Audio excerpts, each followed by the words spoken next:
안녕하십니까. 터놓고 말합시다의 아나운서 함윤호입니다. 코로나19 재확산 방지에 만전을 기해하는 현재 그 어느 때보다 시민에게 절실한 존재는 바로 의료진입니다. 하지만 앞서 일부 의사들은 병원을 떠나 집단 휴진을 진행했죠.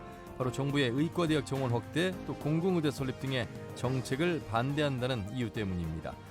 그 이후에 정부와 대한의사협회 그리고 여당이 합의문을 작성하고 원점에서 재논의하기로 했습니다. 하지만 계속된 의료계의 내분으로 불안감도 계속되고 있습니다. 또 무엇보다 의료 취약 지역인 전북의 공공의대를 신설하기로 한 계획도 차질을 빚게 될 것으로 예상됩니다. 오늘 터놓고 말합시다에서는 전북의 의료 파업과 해법은 무엇인가라는 주제로 함께하겠습니다. 의사들의 집단 행동에 대한 이유와 의대 정원 확대, 공공의대 설립 등에 대한 해법들 함께 토론해보죠. 터놓고 말합시다는 사전 녹음 방송으로 진행하고 있습니다. 아울러 유튜브에서 KBS 전주 총국이나 터놓고 말합시다를 검색하시면 실시간 보기와 다시 보기도 할 수 있습니다. 자, 그럼 토론에 들어가기 앞서 도민들은 의료 파업과 이번 사태 해결을 위해 어떤 대안들이 필요하다고 보시는지 김세별 리포터의 도민 인서트로 함께 들어보시죠. 돌아오시기는 했지만 물론 본인들의 어떤 주장과 또 누려야 할 것들 그런 것들이 부족하기 때문에 그런 거 아닌가 하는 생각은 들어요. 지금 시기적으로는 굉장히 좀 안타까운 시기잖아요. 의료진들도 부족하고 또 코로나19로 인해서 환자들도 많이 발생한 상황에서 수술 예약 날짜를 잡아놨다가 뒤로 미뤄지는 상황들 그런 것들 때문에 많이 불편했죠. 코로나19로 힘들고 고생한 의료진들 입장에서는 이번 의료정원 확대나 당황스럽게 느껴질 수 있을 것도 같아요. 추후에 논의를 잘해서 좋은 결론을 냈으면 하고요. 의사들도 입장이 있겠지만 그래도 또 생명과 연관된 직업을 가진 만큼 일을 하면서 그 다음에 동시에 의사표명을 하면 좋은데 지역의 의료 인력은 너무 부족하다고 생각해요. 전북에 산부인과 전문의가 없는 지역도 여전히 많고요. 기피 과목 의사나 실력 있는 의사 선생님을 꼭 늘렸으면 좋겠습니다. 철저한 준비가 뒤따른다고 하면 공공의대 인력들이 지역에서 일하면서 지역 의료 공백을 메울 수 있지 않을까. 의료 파업이 일단락됐는데 의대 정원 확대나 공공의대 설립을 원점에서 재논의하기로 했잖아요. 그런 만큼 갈등이 생기지 않게 서로가 잘 협의하고 다시는 이런 분쟁이 발생하지 않도록 해주셨으면 합니다. 네. 자, 우리 도민들이 생각하는 의료 파업과 관련된 목소리를 들으셨습니다. 오늘 두 분 모시고 말씀 나눠보겠습니다. 먼저 전라도 의사회 김재현 정책이사 나오셨습니다. 어서 오십시오. 예, 안녕하세요. 예, 그리고 보건의료노조 전북본부의 박정원 본부장님 어서 오십시오. 반갑습니다. 예, 김재현 정책이사님 의사시잖아요. 예. 예, 의사가 최근에 가장 뜨거운 화두가 됐습니다. 의사로서 지금의 이 상황에 대해서 개인적인 생각도 좋으시고요. 정부의 어떤 발단이 된 배경에서 시작된 것인지 아니면 한 번 정도는 이런 이야기가 나와야 되는 그런 상황인 것인지 어떻게 좀 보십니까? 이 최근 들어서 이제 의사협회하고 정부와의 관계가 한 5년간 상당히 교류 자체가 모든 통로가 다 차단된 상태로 계속 진행되어 왔었습니다. 예. 그런데 이제 민주당이 이제 총선에서 압승한 이후로 이제 민주당의 정강 정책의 대부분의 문제가 이 의료 정책들이 이 의료 사회주의 정책들이 많이 그 선거 공약에 많이 나와 있었고 예. 그중에 대표적인 것들이 지금 공공의대 설립 문제라든지 의대 정원 확대라든지 막 이런 다양한 형태의 사회주의 의료 정책들이 시작되고 있는데요. 예. 근데 저희들 의사들 입장에서는 다수 정당으로 해서 추진하는 것을 추진한다면 거의 막을 방법이 전혀 없다고 어떤 자포자기한 심정으로 지내고 있는 상황이었습니다. 그리고 코로나 사태 이후로 이제 정신이 없고 경황이 없는 와중인데 이 갑작스럽게 이제 한꺼번에 이 정부가 의사협회하고 일체 상의도 없이 예. 4가지 법안을 발의를 해서 이걸 막을 방법에 대한 고민을 하는 과정에서 이러한 인지들이 발생했다고 봅니다. 예. 자, 4가지 법안이 이제 있어서 그 중에 하나가 공공의대 추진이고 의대 정원 이렇게 이제 해당이 되겠습니다만 우선 그 본론에 들어가기 전에요. 일단락이 된 건 아주 환영할 만한 일입니다. 그렇죠? 예. 하지만 아직 국가고시를 거부하고 있는 운동도 아직 끝나지 않은 부분이고 그런데 지금 보면 의사협회가 있고 또 전공의 또 협의회가 있고 또 전임의가 있고 이 단체가 생각보다 많이 분산되어 있는 것이 현실인데 각자의 또 입장은 좀 다르다고 좀 봐야 되겠습니까? 이 지금 의대생들의 국가고시 거부 운동까지 일단락이 되지 않는 걸 보면 이 부분은 좀 어떻게 보십니까? 처음 우리가 정부와의 이런 그 단체 행동에 들어가는 그 근본적인 원인 자체가 예. 이 네 가지 이제 정책에 대한 반대하는 입장이고 예. 그 반대하는 입장에 대한 단체 행동이 들어가는 과정에서 젊은 의사들이 이제 함께 참여를 했고, 예. 근데 그 젊은 의사들은 그 중에서 이제 의대 정원 확대하고 그다음에 의과대 신설 문제에 상당히 심각성을 느끼고 이 개원이들에 비해서는 더 적극적인 정부의 반대 의견들을 개진하기 시작했고요. 예. 근데 개원이들 입장에서는 뭐 전공의들보다는 10년 후의 일이기 때문에 그렇게 적극적으로 나서지는 않고 있는 분위기였습니다. 예. 예. 근데 그 와중에 이제 정부에서 이제 대응하는 방식 중에서 이제 여러 가지 불협화음들이 많이 발생하였고 예. 또 의사협회에 산하 조직으로 돼 있는 전공의협의회나 의대협의회에서 그 의견 차이가 또 발생을 해서 예. 합의는 끝났지만 합의문에 대한 것이 진행되는 것이 상당히 더딘 상황으로 아직도 갈등과 분규가 계속되고 있는 상황입니다. 예. 자, 전북대와 원광대 병원의 전공의들의 파업에 참여했고 이제 다 복귀를 했습니다. 하지만 아직 내용은 남아 있는 것 같습니다. 박종원 본부장님. 네. 자, 보건의료노조 전북본부의 이제 본부장을 맡고 계십니다. 일단 의사들의 집단 휴진 사태를 가장 가까이서 좀 지켜보셨습니다. 그리고 네. 함께 일하시는 분들이시잖아요. 네네. 예, 어떻게 보셨습니까? 네. 일단 의협이 이번에 이제 네 번째 파업이라고 하면 안 되죠. 집단 진료 거부를 했었는데요. 네 번째는 건 역대 지금 네 그렇죠. 번째라는 네네. 거죠. 예. 올해는 코로나19 확산 시기와 관련해서 굉장히 좀 위험했었고 현장에 혼란을 더 가중시켰던 한 해였던 것 같습니다. 예. 이번 집단 휴업으로 인해서 진료 거부 명분을 삼고 있는 의대 정원 확대 및 반대의 문제는 필수 보건의료 인력 확충이라는 국민적 관점에서 보기에 몰매를 맞기에 충분했었다는 의견들이 굉장히 많았었고요. 아하. 예, 전공의들의 진료 거부 사태로 의료 현장은 한마디로 아수라장이었습니다. 예. 우리 노조 자체 조사에 의하면은 전공의들 진료 거부로 인해서 이들의 일이 대부분 간호사나 아니면은 교수들 그리고 전유들한테 전가되어서 심각한 문제를 양상하고 있는 것으로 파악되었었고요. 예. 조사 대상 대부분의 병원들이 응급실 인턴이나 수련의 업무까지 대부분 간호사에게 전가되고 있었고, 그리고 뭐 검사 설명부터 동의서, 처방까지 간호사가 대리 시행하고 있는 경우도 증언이 됐었고요. 뿐만 아니라 뭐 병동 입원 환자 처방, 그리고 뭐 오류 수정, 그리고 뭐 심지어 응급 처방까지도 대신하고 있는 이런 실정이 굉장히 예. 많이 있었고요. 더군다나 이제 수술 환자 같은 경우는 전공이나 교수님들이 봐야 되는 상태임에도 불구하고 전공의들이 없다 보니 간호사들이 직접 보다 보니까 환자들 불만 역시 굉장히 높았던 것 같고요.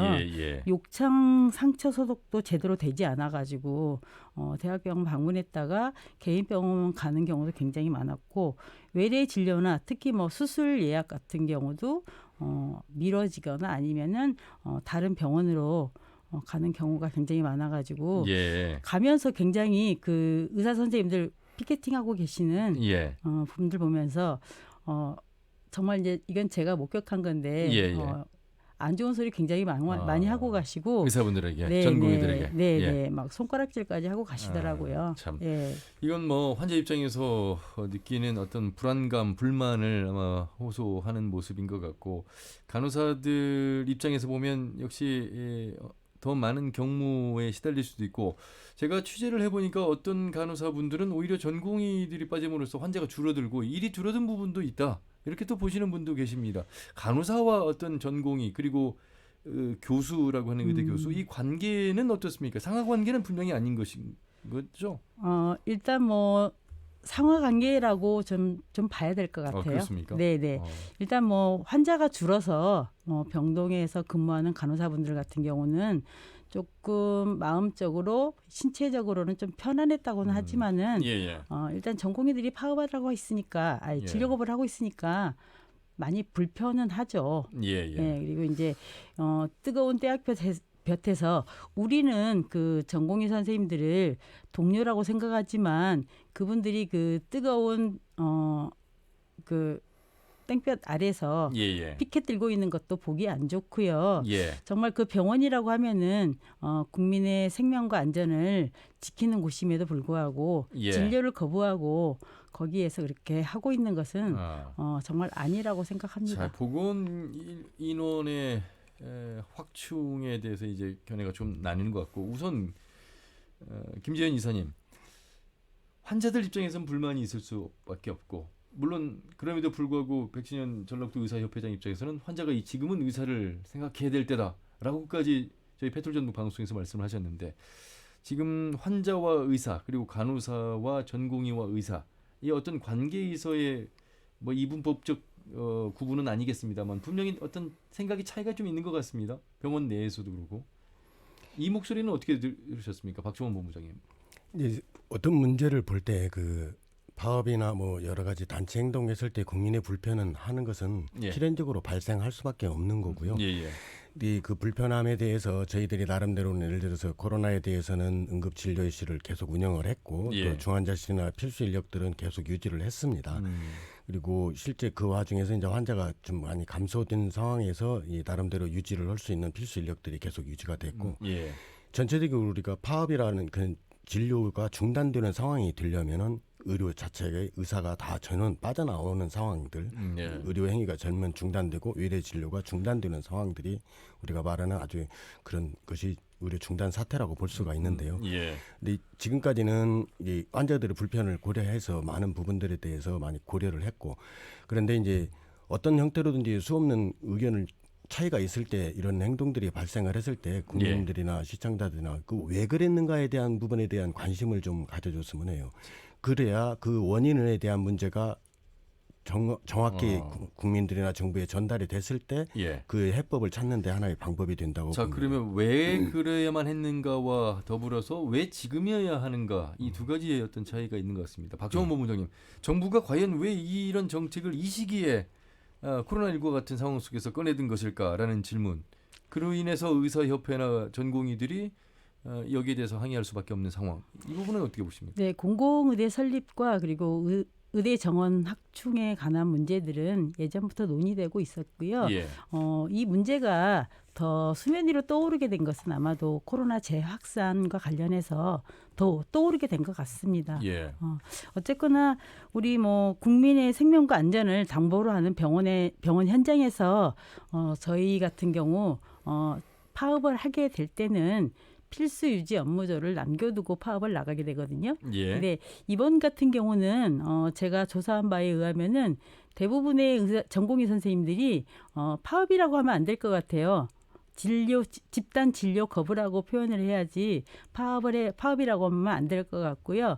응급실이나 아니면 중환자실까지 다 비우고 나간 상태여서 굉장히 좀 공분을 사기에 충분했고 어쨌거나 공공의대와 의대 정원 확충 문제 같은 경우는 오래전부터 논의되어 왔었고 예. 제가 오늘 오기 전에 한 10년 전 자료를 찾아보니까 그 보건학 교수가 쓴 논문에도 그런 게 있더라고요. 우리 사회가 지금 고령화가 돼가고 있고 앞으로 뭐 23년도면 한 3년 남았죠. 예. 그때는 의사가 한 1,000명 훨씬 더 많이 부족할 것이다. 그렇기 때문에 우리는 지금부터 준비해야 된다라고 했던 게 10년 전이거든요. 네, 근데 우리는 지금 이거에 대해서 전혀 논의를 안 하고 있었고 예. 되려 더 의사 수를 더 줄인 것 같아요. 예. 차이가 좀 있군요. 네. 공론화 과정에 부족했던 부분에 대해서는 의사협회에서도 공감을 같이 하시는 부분입니까? 그래서 지금의 이제 의정협의체가 구성이 된 건데, 그럼 앞으로 좀 논의가 좀 잘 되리라 보는데요. 이 의사 수에 대한 그 부분은 정부 시각과 의사협회나 의사들이 생각하는 거는 전혀 그 발전, 그 논의에 대한 시발점부터가 틀린라고 봅니다. 근데 정부는 작은 저임금으로 이제 이 의료계를 계속 유지하려는 정책을 수십 년간 계속 돼 왔고 저급여를 제자를 계속 유지시킬 목적으로 계속 유지됐고 예. 그 과정에서 보면 현재 간호사 선생님들도 있고 의료진들이 있지만 실제 입원 환자 대비 의료진은 미국에 비해서는 4분의 1밖에 안 되는 인력으로 병원이 유지되고 있어요. 예. 이렇게 낮은 임금이 낮은 그 의료 급여 체계로 인해서 결국은 임금이나 여러 가지 상황들이 계속 변화하는데도 불구하고 그 많은 똑같은 환자를 그 인력으로 본다는 것은 상당히 어려운 상황이 됐고, 갈수록 현재 환자들이 많이 몰리는 병원과 없는 병원들이 분리되는 현상들이 요즘 많이 발생을 하고 있고요. 예. 또 그 원인 자체가 근본적으로 보면 저수가가 계속 지속되다 보니까 많은 의료 인력을 채용할 수도 없고, 의료 인력을 그러다 보니까 업무 강도가 많아지고, 업무 강도는 많아지는 와중에도 그 와중에도 계속 견뎌내야 하는 그런 상황들이 계속 반복되고 있고요. 예. 또 어느 정도 심각한 거니 간호사들이 평균 그 재직 기간이 7, 8년밖에 되지 않고 그 양을 감당해내지 못하고 사직하는 경우가 너무 많아지는 상황들이고요. 또 지금 이제 의료진들이 부족하다는 것보다는 의료진들이 제대로 될 필요한 적재적소에 공급되지 못하는 그런 사회적 구조적인 문제를 안고 있는 겁니다. 그 구조적인 원인에 대한 근본적인 것이 바로 이 저수가거든요. 병원 입장에서는 저수가를 운영해서 병원을 운영하기 위해서는 저임금의 전공의들이나 인턴을 많이 고용을 해야만이 유리하기 때문에 예. 의과대학 수가 지금보다 정부 방침대로 한다면 많은 각 시도에 하나씩 다 생긴다고 친다면 전공의 숫자는 지금보다는 한 5배 이상 많이 증가될 겁니다. 예. 그들이 바로 결국은 그 전공의들이 그 저임금으로 이용한 병원의 인력으로 이용되는 그런 것을 생각하기 때문에 병원협회에서 이것을 추진을 했던 거고, 그런 과정들이 있는 건데요. 그거는 원인을 해결하지 않고 그 증상 치료를 하는 것과 마찬가지입니다. 실제 원인을 제대로 준다면 필수 의료에 관련돼 있는 진료 수가가 지금의 원가의 68% 정도밖에 되지 않는데, 실제 필수 의료는 그보다도 훨씬 더 심각한 상태입니다. 예를 들어서 흉부외과 수술은 미국에 비해서 20분의 1 정도밖에 수술 수가가 안 되는 상황에서, 그런 상황을 유지하기에는 현재 수가로서는 많은 인력을 채울 수도 없고, 또 그 과정은 궁극적으로 가면 그렇게 저임금 속에서 그 많은 이런 악조건 속에서 봐야 하는 의사들의 피로도가 누적이 되면 결국 환자들한테 그 불편함이 가고, 그 결과가 의료의 질의 향상에 상당히 악영향을 미친다고 볼 수밖에 없는 거죠. 예. 비인기 과목 또 수가 구조 개선 이 부분을 좀 말씀하시는 것 같습니다. 예.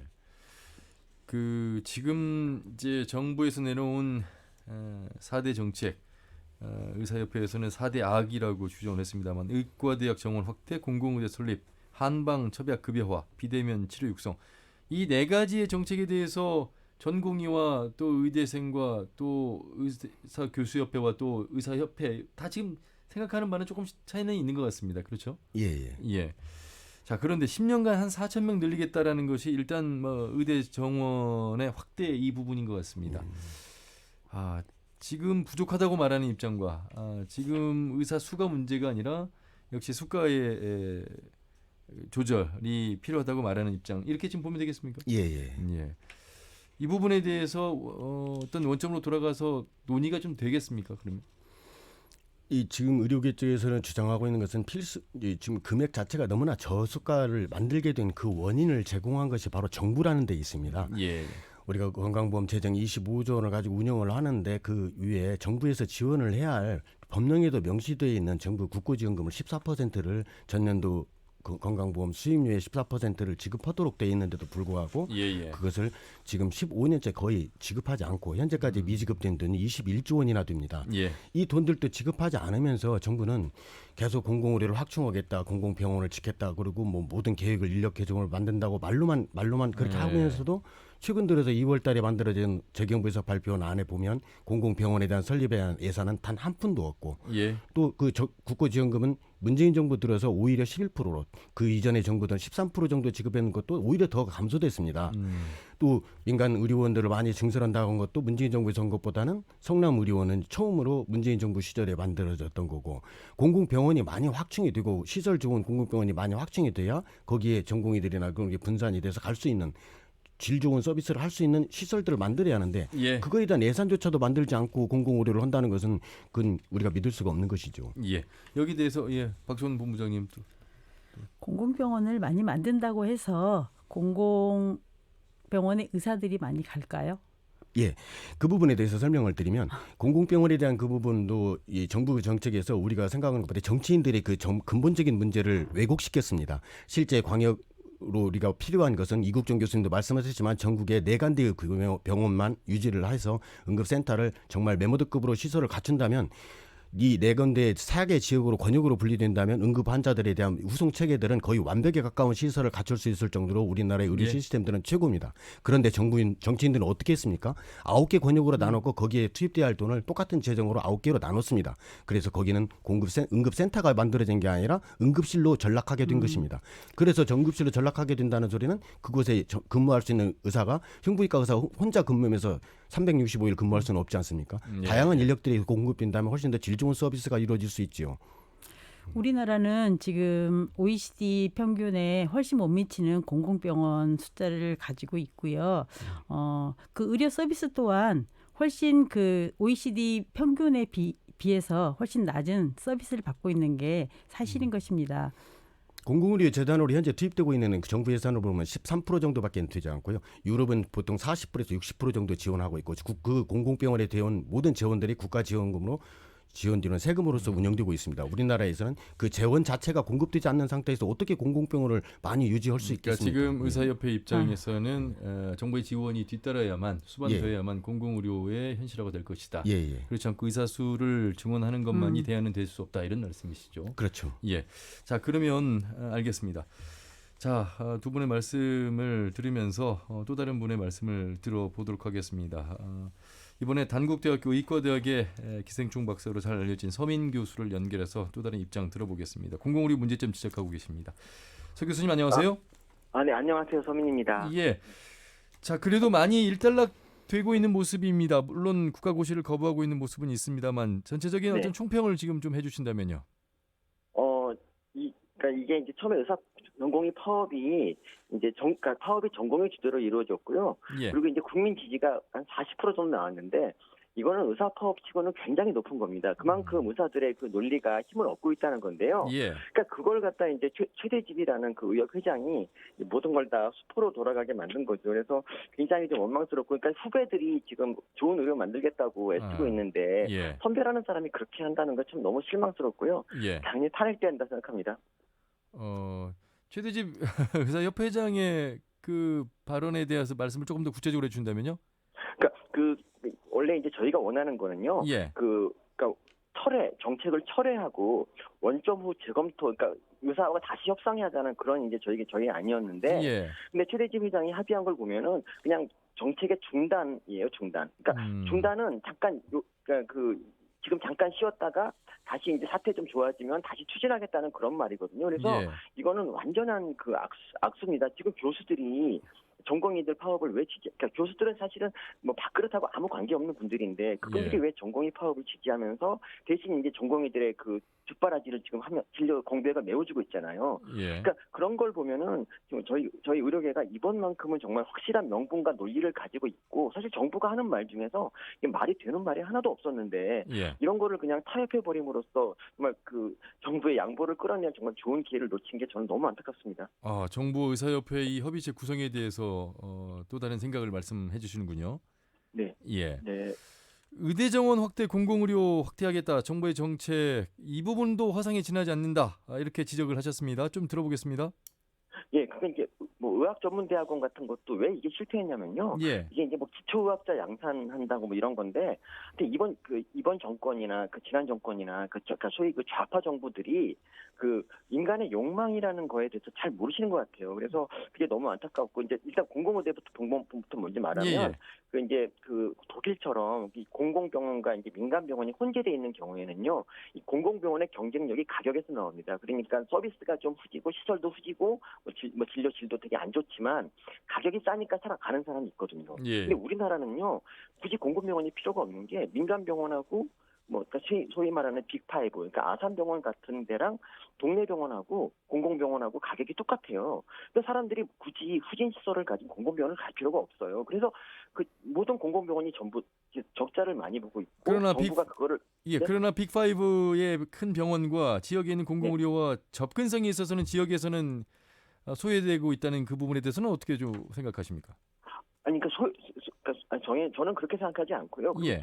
지금 현재 우리나라가 뭐 이건 너무 알려진 사실이지만 OECD 국가 중에서 1인당 진료 횟수가 가장 많은 많은 그렇습니다. 나라고 예. 실제 병원에 못 가서 죽는 환자는 사실 없습니다. 그러니까 지방에서도 1시간 정도면은 다 좋은 시설을 갈 수가 있어요. 사실 그 1시간이 길다고 생각할지 몰라도 예. 사실 서울에 있는 사람들도 이 저희 어머니가 81살인데 그 아산병원 가시려면 1시간 동안 지하철을 타는데 그렇게 가세요. 다. 예, 그러니까 예. 그러니까 이 접근성 면에서는 정말 최고고, 그러니까 뭐 병원이 그냥 곳곳에 있기 때문에 오히려 과잉 진료가 이루어지고 있거든요. 그러니까 사실 1년에 17번 진료 받는 사람 중에서 그 8반 정도는 사실은 괜히 가는 겁니다. 갈 필요가 없는데 가는 사람들이고, 그러니까 그로 인해서 의료비가 낭비되고 있는데 의사를 더 늘리거나 예. 의사를 더 늘리면 그만큼 의료비가 더 낭비가 되고요. 그리고 어쨌든 이 정부가 정말 공공병원을 짓겠다고 한다면은, 그러니까 민간이 못하는 부분 있지 않습니까? 예. 예를 들면 기피과, 그러니까 기피과가 기피과인 이유가요. 그 취직이 안 되기 때문입니다. 그러니까 흉부외과 같은데 왜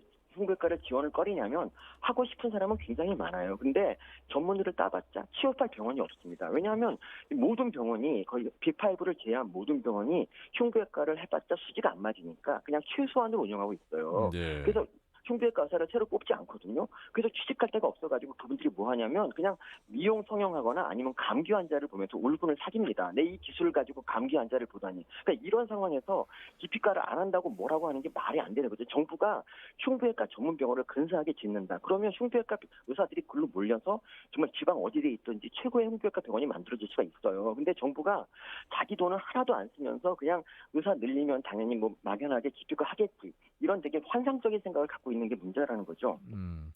그러니까 의료 복지가 잘 돼 있는 대한민국 현실에서 공공의료를 더욱더 확대할 필요가 없다. 현재도 아니 공공보를 확대할 필요가 없는 게 아니라 예. 민간이 못하는 걸 정부가 맡아서 해야지. 지원을 해야 된다.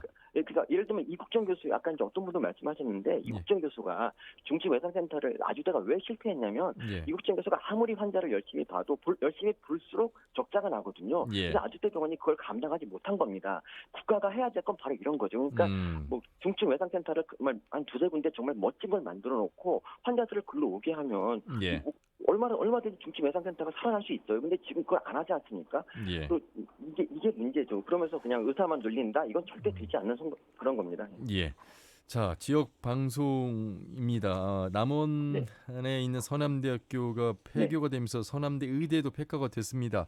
사실 지역 논리로 뭐 접근할 일은 아니겠습니다만 지역성과 조금 더 나아가서 공공의료의 어떤 부족한 상황, 이미 49명의 서남대 의대 배정된 의대생들이 지금 줄어든 상황이라면 조금 더 지역의 의료를, 특히 지역의 공공의료를 생각해서 투입하자는 계획에 대해서는 어떻게 생각하십니까?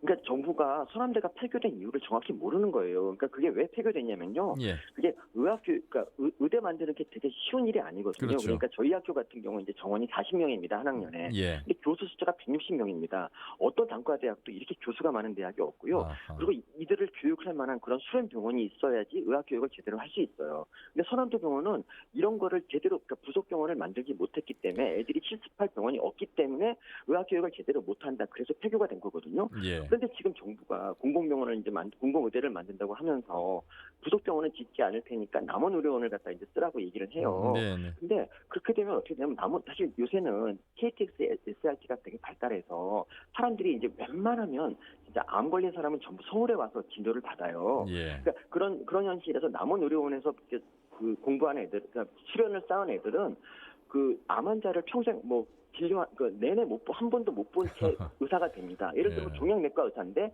암 환자를 한 4년 동안 2명 보고 의사가 됐다. 이런 의사가 과연 실력이 있을까요? 그런 의사한테 진료를 받아야 되는 그런 지역 주민들은 얼마나 또 불행한 일입니까?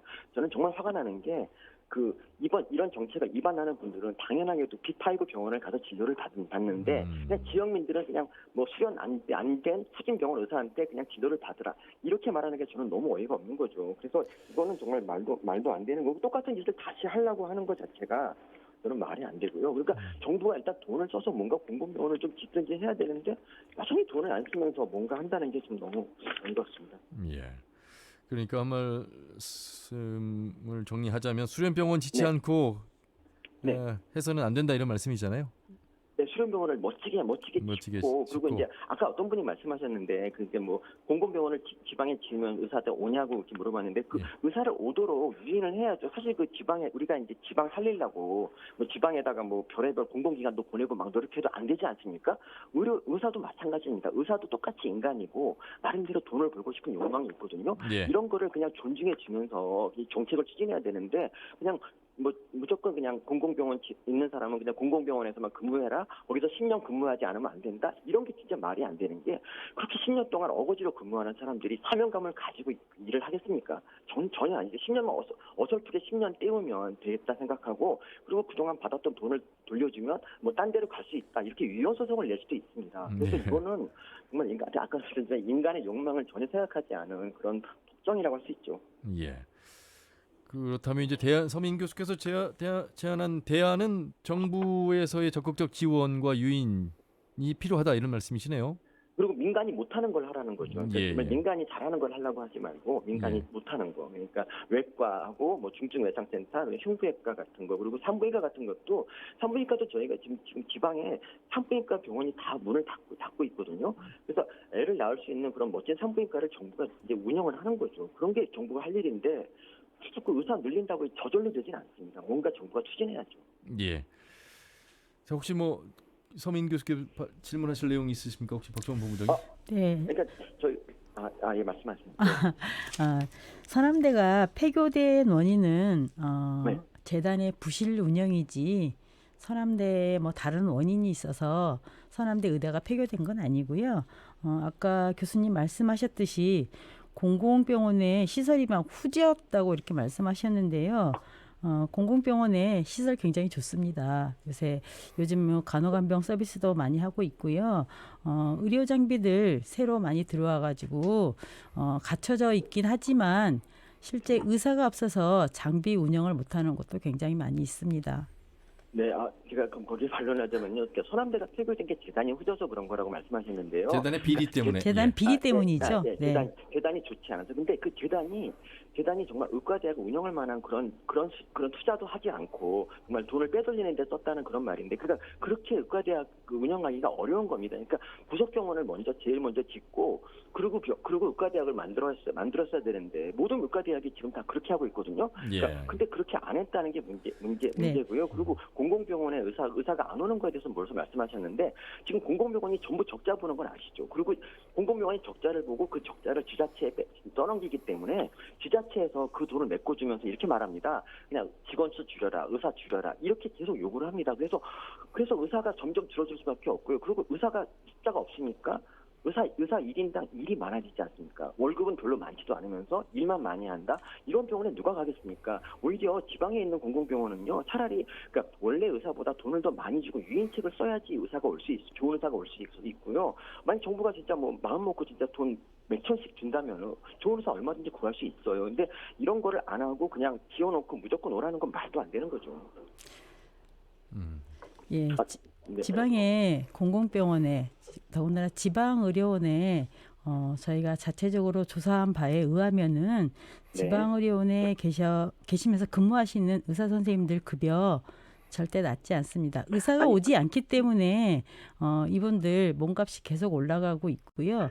저희가 조사한 바에 의하면은 최고 6억대까지 연봉이 지금 편성돼 있는 걸로 알고 있고요. 병원이 대체 어디 있습니까? 저는 그게 도대체 믿을 수가 없고요. 그리고 그러니까 사람들이 이런 게 있어요. 사람들이 서울 아산병원에 있으면 진짜 이건 1급 의사다라고 생각을 하고 자리가 사람을 만들어요. 근데 공공병원에 있으면 그냥 이 사람은 후진 의사라고 생각을 한단 말이죠. 그런 것까지 값어치를 쳐가지고 훨씬 더 돈을 많이 줘야 되는데 아산병원보다 공공병원이 월급을 더 많이 준다는 얘기는 저는 처음 듣는 말이고요. 그러니까 어떤 군소지방의료원에서 그러니까 어떤 군소병원에서 뭐 6억을 주는 병원이 있을 수는 있겠죠. 근데 하지만 그게 일반화되는 건 아니고 그 과마다 다르지 않습니까? 그걸 일반화해서 말씀하시면 이건 안 되죠, 진짜. 물론 다르긴 하겠지만 조금 전에 이제 교수님 말씀하셨던 남원의료원이 그 공공병원으로서의 수련병원으로는 많이 부족합니다. 하지만은 여기 이제 시설과 인력 면에서 뭔가 확충을 한다 하면은 충분할 거라고 생각하는데 굉장히 좀 비관적으로 말씀을 하셔가지고요. 아니 왜냐하면 남원의료원에 그 중환자가 오지 않습니다. 거기서 간이식 같은 건 한 번도 이루어지지 않을 겁니다. 간이식 한다면 무조건 큰 병원 가지 않습니까? 그렇죠. 근데 그 이유가 뭐냐면 남은 의료원을 불신하기 때문에 그래요. 그러니까 이거를 갖다 의사를 더 늘린다고 해서 이게 해결되는 게 아니라는 거죠, 이제. 그러니까 이 문제는 뭐 지방 서울 수도권 과밀화는 뭐 계속 정부가 어떤 정부도 해결하지 못하는 건데 이거를 의사들한테 똑같이 적용하는 것 자체가 넌센스라는 거죠, 저는. 예, 뭐 의견은 서로 다를 수 있습니다. 하지만 네. 남원 의료원을 비롯한 지역의 공공의료원의 실태에는 조금 더 살펴볼 필요가 있겠습니다. 네. 교수님 말씀 여기까지 듣겠습니다. 고맙습니다. 예, 감사합니다. 네. 네, 단국대학교 서민 교수와 함께 말씀 나눠봤습니다. 이 뭐 지역에 있는 잠재적 의료 소비자로서 이 서 교수의 말씀대로라면 상당히 참담합니다.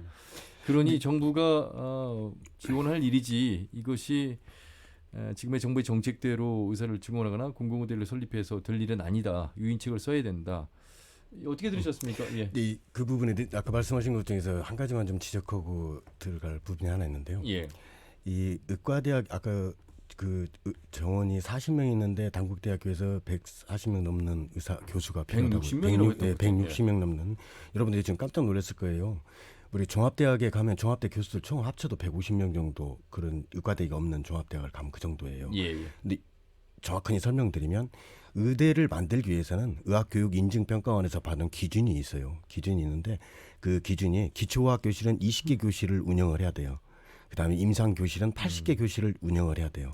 그리고 그렇게 하면 그 교실 수만 100개예요. 예. 그 100개에 따른 그 교수에 대한 그 모든 연구 시설이라든지 시설습 자재, 장비, 그다음에 조교는 알겠습니다. 그 2인에 한 명당 수없는 시설이 있어야 돼요. 그만큼 필요하다는 말씀이잖아요. 그런데 남원의료의 서남의대가 그런 경우는 지금 정부는 계속 서남의대 설립자에 대한 그 비리로만 계속 들고 아까 말씀하실 때도 그렇게 말하지만 진실은 그게 아니라요. 아니 이제 시작은 그렇게 됐다는 말씀입니다. 근데 그 진실은 어떤 건 거니 교수 인력을 확보를 알겠습니다. 못 해가지고 그 인증평가에서 불인증평가를 그 받아서 있죠. 떨어진 그렇습니다. 겁니다. 예. 자, 사실은 그렇습니다. 그래서 이제 많은 병원들과의 이제 제휴가 노력이 있었던 것이고, 자 그래서 이렇게 의견이 다릅니다. 자 이번에는 국회 보건복지위원회 이영호 국회의원을 연결하겠습니다. 자 의원님 안녕하세요. 예, 안녕하세요. 예, 연일 이 관련돼서 뜨겁습니다. 자주 방송에서 인터뷰하시는 모습 보고 있는데 참 뭐 내 지역구이기 때문에라는 심정도 있겠습니다만 그것을 떠나서 정치인으로서 어떤 생각하시는 공공의료라든지 현재 의료의 어떤 실태에 대해서 고민을 많이 하고 계실 것 같아서요. 좀 들어보겠습니다. 예, 하여튼 뭐 최근에 코로나19 사태에도 불구하고 의사들이 사실은 파업을 하고 전공의들이 집단 하여튼 그 행동을 하고 또 의사들이 국가고시 의대생들이 거부하는 일이 저는 참 납득하기 어렵다고 생각하고요. 정부가 국민들의 생명을 위해서 지금 사실은 민간 시장에 맡겨놔서 제대로 작동하지 못하는 것을 국가가 좀 일부 메워서 가겠다고 하는 것인데 이렇게 극렬하게 반대를 해야 되나. 근데 메우는 분야가 좀 다른 것 같습니다. 앞에서 서민 교수의 발언도 네. 그렇고요. 지금 이용호 의원님의 발언도 국가가 메워야 된다. 근데 메우는 그 영역, 그 메워야 될 그 지원 분야 이게 좀 다른 것 같습니다. 아니 그러니까 기본적으로 두 가지 아니에요. 그러니까 의료 낙후 지역, 예. 수도권과 지방의 격차 하나가 있고 그다음에 이제 분과별로 기존의 의사들이 많이 좀 기피하는 뭐 필수 의료, 예를 들면 뭐 응급, 외상 뭐 이런 쪽이 좀 부족하니까 예. 그쪽을 좀 양성을 해서 지역에 좀 근무토록 하자 이거 아닙니까?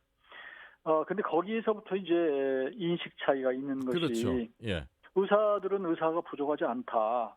그러니 더 인센티브를 줘서 지역에 오도록 해라라는 거거든요. 그렇죠. 예. 근데 그게 결국 돈 문제예요. 그렇습니다. 결국은 돈 문제인데 예. 그러면 국가 재정은 한정돼 있는 건데 얼마나 어느 정도를 더 투입해서 해야 되는 것인지 지금의 의사들이 눈높이가 너무 높아요. 저는 제가 보기에는 기존에 있는 것을 다 지키면서 더 플러스 알파로 해달라는 건데 예. 사실 기존에 들어가는 돈도 조금은 재편이 돼야 될 필요가 있다라는 생각을 하고 물론 의사분들의 주장도 상당히 일리가 있는 부분이 있어요. 예. 그래서 일단 시야해가면서 서로 격차를 줄이고 또 보완 관계로 가자. 저는 그런 말씀을 자꾸 드리고 싶고요. 그러니까 공공의 분야가 의료만 있는 건 아닐 텐데 왜 이 의료의 현실에서만 낙후 지역이라든지 기피과에 대해서 정부가 많은 돈을 지원해서 이루어져야 되느냐 지금 이런 말씀이신 거잖아요. 아니 어차피 국민들은 다 그 어떤 분야든 간에 그 생명을 지킬 그 그러니까요. 어떤 네네. 권한이 있는 것이고요. 행복할 권한이 있는 것이기 때문에 국가에서 할 수 있으면 사실 무료라도 해주는 게 좋겠죠. 예. 그래서 그런 접근성을 더 높여줘야 되겠다.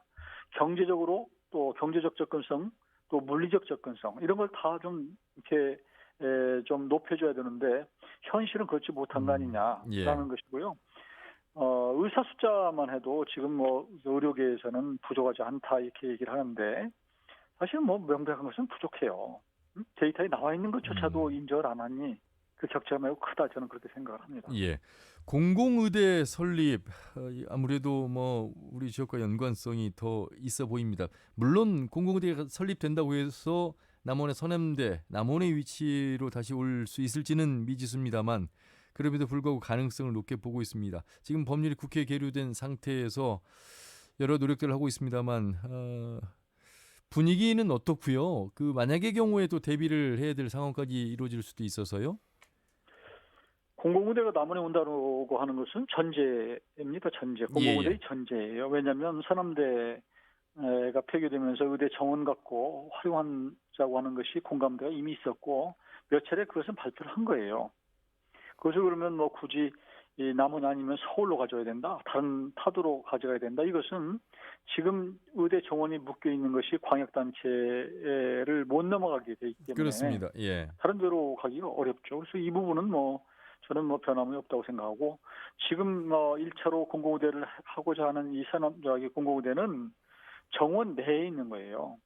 정원 내에 있는 것을 시험적으로 한번 해보자는 것이기 때문에 의사협회도 이런 정도 규모로는 한번 운영을 한번 해보자라고 한 걸 동의를 해주는 게 저는 맞다고 생각을 해요. 정원 내에 있는 것이기 때문에 특히 그래서 국가가 당신들 정부가 돈 들여서 해보겠다는 것인데 그럼 한번 지켜보자라고 보면서 수정해 가면 되는 거 아니겠어요? 그런데 그걸 못하게 한다? 저는 발목 잡기라고 생각합니다. 공공의대와 또 별도의 의사의 증원 확대 문제는 좀 다른 관점에서 본다면 공공의대는 한 번 정도 지켜볼 필요성이 있다 이런 말씀이시네요. 당연하죠. 그것을 늘 그리고 의료계 쪽에서 소통이 안 됐다, 사전 협의가 안 됐다고 그러는데 공공의대에 관해서는 정부하고 의료계가 여러 번 접촉이 있었어요.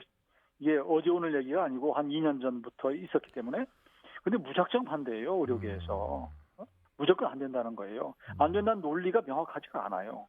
그런데 지금도 조금 전에 뭐 인터뷰를 보니까 서남대 당시에 이제 의대 부실하게 운영됐죠. 여러 가지. 그래서 국가에서 하겠다는 거예요. 근데 국가에서 하겠다는 것도 못 믿겠다는 겁니까? 예를 들면 국립의료원 분원, 남원의료원 만들겠다는 거예요. 그 법안도 이미 사실은 한 2년 전에, 1년 반 전에 이게 이미 20대에서 나가 있었습니다. 그러니까 투자하겠다는 거예요, 이제. 그래서 한번 지켜봐달라는 것인데 자꾸 옛날 논리로 옛날에 안 됐으니 또 안 될 거다고 하는 논리를 자꾸 얘기를 하고 의사분들은 본인들의 봉급, 본인들의 처우, 본인들의 의료 환경 이거 전부 요구하는 거 아닙니까? 그러면 국민 세금 더 내야죠. 김지현 이사님, 이용호 의원님의 말씀 어떻게 들으셨습니까? 이용호 의원님 반갑습니다. 자주 뵙는 것 같습니다. 이 의원님께서 생각도 저도 많이 이해는 하고 토론하는 과정에서 이렇게 뭐 서로 몰랐던 것도 서로 생각이 다른 부분도 인정은 하고 있습니다. 근데 이제 지금 이제 저도 예를 들어서 공공의대가 남원의료원에 생긴다고 할 때 지역사회 주무로서는 그게 이제 그렇게 일방적으로 반대할 만한 것은 아니라는 생각을 마음속에서는 심정적으로 갖고 있습니다. 그래서 이제 기왕 그렇게 된 거 정원 내에서 한다면 좀 고칠 것들이나 발전적인 부분들 그리고 현재 나와 있는 그 공공의대 현재 법안만 나와 있지만 정부에서 나와 있는 그 교육 커리큘럼이나 이런 것들이 이미 나와 있는 거 의원님도 아시지 않습니까? 근데 그 커리큘럼들을 보면 1차 의료 프라이머리 닥터만 양성하는 교육 과정이에요. 그리고 실제 과정이 그 대학원 제도로 운영하다 보니까 그 공공의대를 하려면 그 사명감과 갖고 또 인문학적인 소양도 갖추고 그런 교육들도 추가적으로 이루어져야 하지 않겠습니까? 의사라는 것이 그 지방에 근무할 때는 내가 사명감을 가지고 공부하는 것이 가장 중요한 거거든요. 그러려면 지금 의원님께서 발의하신 이 그 의전원 양식으로 4년 가지고는 좀 부족하다는 생각이 들고요. 6년제로 운영을 하는 것이 됐는데요. 그때 의원님이 그때 6년제로 했을 때는 예산이 너무 많이 들어간다 그랬는데 이번에 설계 용역을 보니까 1년에 설치하는데 처음 3천억 정도 들어가고요. 그 유지 비용을 하고 하는 것까지 뭐 매년 300억 정도 들어갑니다. 근데 그 중에 이제 그 의대생들한테 지원금은 200만 원씩 준다고 하는 그 가상은 그 계산이 그건 또 지자체에서 재정을 보존이 돼 있거든요.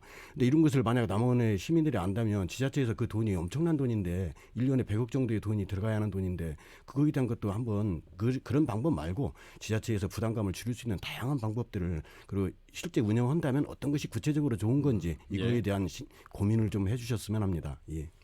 우리 김 이사님처럼 이제 어느 정도 서로 이제 마음을 이렇게 열고 논의하면 얼마든지 좋은 대안이 나올 수 있다고 생각을 합니다. 그리고 이제 처음에 서남대 우리 공공의대를 대학으로 6년제로 하자 이렇게 검토를 했었는데 대학의 요건이 되려면 지금 49명 갖고는 안 돼요. 너무 숫자가 적어서 대학 법에 따라서. 그래서 일단 대학원 형태로 시작을 하고 이걸 보아가면서 대학으로 전환하자. 이게 사실은 정부하고 좀 논의가 있었던 것이거든요. 그래서 그 부분 때문에 정부에서 제안한 것이 의원님도 아시겠지만 그 군대의 사관학교 출신들에 대한 그 20명 정원이 있지 않습니까? 그것을 그동안에 이제 우리 서울에 있는 대학에서 위탁해서 교육을 해서 트레이닝 받아서 군관으로 양성을 했던 그 프로그램을 여기에 도입해서 48명에다가 8명, 20명을 정원해서 이렇게 하면 또 그것도 가능할 수 있다라는 그 보고서도 제가 봤거든요. 근데 그런 부분도 한 번 더 그 48명뿐만 아니라 이미 기존에 있는 것들이거든요. 이건 번위 입학으로 지금 현재까지 20년 동안 유지되어 있는 제도들이거든요. 근데 이 부분도 생각한다면 여러 가지 다각적인 노력을 한다면 지금보다 훨씬 더 세팅을 할 때부터 시작부터 안정적인 형태로 대학이 운영되지 않을까 하는 생각을 하고 있습니다. 지금 정부와 이제 의료계 간에 또 국회와 또 의료계 간에 이제 원점에서 검토를 하자 이렇게 지금 돼 있거든요. 예, 빨리 이것이 그러니까, 수습이 돼서 원점에서 그 검토할 때 저도 그 안에 들어가서 함께 정말 좋은 의료 환경을 만들어 보고 싶습니다. 예, 말씀 들어보죠. 제 환영입니다. 예. 자, 그래요. 앞으로는 국회가 이제 법은 내놨지만 충분히 국민들의 의견 또 그 의료 의사들뿐만 아니라 이제 보건 또 쪽에 여러 또 이제 단체들 있지 않습니까? 또 환자 단체도 있고 그래서 이런 분들이 의견이 좀 수용될 수 있도록 그런 장을 만들고요. 하여튼 가능하면은 국민적 공감대 속에서 공공의대가 만들어질 수 있도록 노력을 하겠습니다. 예. 감사합니다. 네, 말씀 잘 들었습니다. 고맙습니다. 예, 고맙습니다. 네, 남원 임실 순창 지역구의 무소속 이영호 의원과 말씀 나눠봤습니다. 앞에서 이 서민 교수의 빠른 스피드 말씀을 들었고 제가 좀 질문을 좀 드리고 싶었는데 워낙 이제 시간이 많지 않은 상황 속에서 입장만을 들었습니다. 물론 반론을 우리 박종원 공공의료노조 본부장께서 또 해주시긴 하셨습니다. 그리고 이제 아울러서 국회 지금 법안 발의를 한 이용호 이 지역구 의원과의 말씀을 나눠봤습니다만 의사들의 논리에 대해서 납득이 잘 가지 않는다. 다 원하는 것을 취하면서 어떻게 협의를 할 수 있느냐 뭐 이렇게까지 말씀을 하셨습니다. 국민들 중에는 또 의료 소비자에 해당되는 사람으로서의 의견은 있을 수 있겠습니다. 원점으로 돌아가서 정말 타협이 잘 될 수 있을 것인가. 조금은 내려놓지 않고서는 어려운 부분이 아닌가 이런 생각도 드는데 일단 지켜봐야 되겠습니다. 박종원 본부장님, 이용호 의원의 말씀과 서민 교수의 말씀을 들었습니다. 공공의료노조 차원에서의 또 입장 한번 들어보겠습니다. 네, 저는 그 남원뿐만 아니라 우리나라 어디에든지 공공의대 설립은 저희가 끊임없이 요구해왔던 것이고요. 이번에 이제 남원의 설립을 전제로 공공의대가 추진된다는 점에 대해서는 저희가 굉장히 다행이라고 생각했었는데 이번에 이제 의정협의체에서 이게 좀 약간 어긋나는 바람에 이게 다시 좀 꺼진 불씨가 빨리 되살아나야 될 텐데 지금 기대를 하고 있는데요. 다만 이것이 우리 코로나19 상황하고 맞물리면서 의사 정원 확대와 동시에 추진되다가 보니 규모와 역할이 좀 혼재되어서 이게 좀 문제였다고 보고요. 제대로 하려면은 한 4,000명 중에 1,000명은 일반 의대 그리고 나머지 3,000명은 공공의대 정원으로 해서 의료 취약지와 공공의사 인재를 배출하는 게 이상적이라고 생각하고 있고요. 이번 코로나19를 겪으면서 새삼 느낀 게 그저께부터 나왔던 거죠. 그 독일에 의사 정원 늘린다는 거. 근데 이 의사협회에서 독일 의사협회 같은 경우는 굉장히 환영을 하고 이게 좀 빨리 추진되도록 정부에 요구를 하고 있더라고요. 이것을 단지 뭐 독일과 우리나라의 문화 차이라고만 생각하지 말고 우리도 조금 이런 것은 좀 배워야 되지 않나 저는 그렇게 생각하고 있습니다. 예.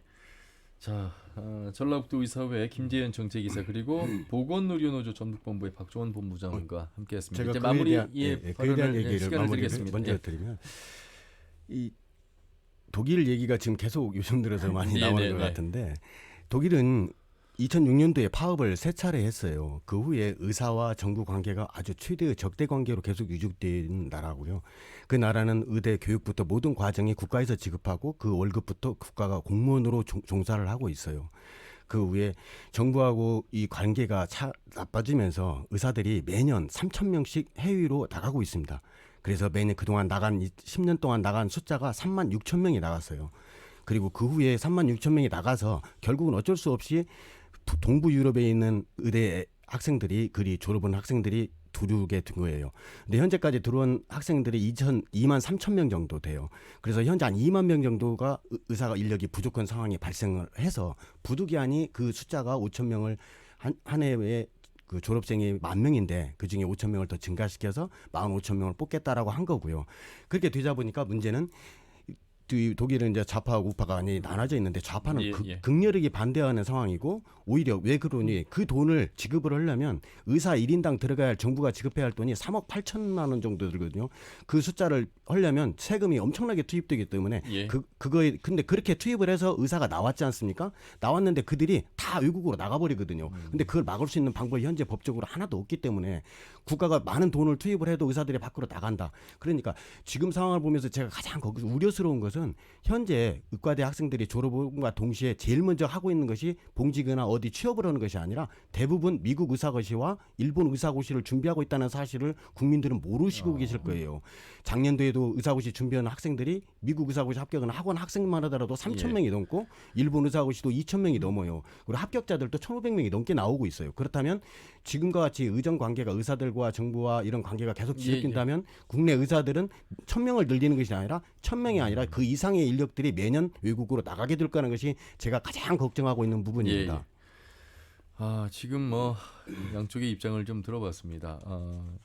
이렇게 이제 입장들을 들음으로써 또 타협이라는 것을 하게 될 텐데 코로나19라는 어떤 상황 속에서 청취자분들은 어떻게 들으셨습니까? 아마 다시 원점에서 재논의하는 그 시작점 많은 국민들이 기대를 하고 있을 거라고 보면서 코로나19 방역망에서 최전선에서 뛰고 계시는 의료진들에게 감사하다는 말씀드리면서 좋은 타협점 나오길 기대해 보도록 하겠습니다. 두 말씀 여기까지 듣겠습니다. 고맙습니다. 네, 전북의사협회 김재현 정책이사 그리고 보건의료노조 전북본부의 박종원 본부장과 함께했습니다. 저희는 다음 주 일요일 오후 5시 5분에 인사드리죠. 함윤이었습니다. 고맙습니다.